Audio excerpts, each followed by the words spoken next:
દેશમાં 80મા સ્વાતંત્ર્ય પર્વની હર્ષોલ્લાસ સાથે ઉજવણી કરવામાં આવી રહી છે, ત્યારે અંકલેશ્વરમાં પણ વિવિધ સરકારી કચેરીઓ અને પોલીસ મથકો ખાતે રાષ્ટ્રધ્વજ ફરકાવીને આન બાન શાન સાથે 80મા આઝાદી પર્વની ઉજવણી કરવામાં આવી હતી.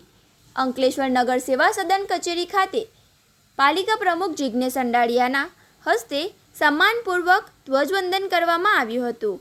આ પ્રસંગે પાલિકાના નગરસેવકો, પદાધિકારીઓ તથા કર્મચારીઓ મોટી સંખ્યામાં ઉપસ્થિત રહ્યા હતા. તેવી જ રીતે અંકલેશ્વર તાલુકા પંચાયત કચેરી ખાતે પણ રાષ્ટ્રીય પર્વની ધામધૂમથી ઉજવણી કરાઈ હતી. તાલુકા પંચાયત પ્રમુખ વિવેક ભરડીવાલાએ ધ્વજવંદન કરાવી દેશની શાન સમાન તિરંગાને સલામી આપી હતી. પોલીસ વિભાગ દ્વારા પણ આઝાદી પર્વની ઉત્સાહભેર ઉજવણી કરવામાં આવી હતી.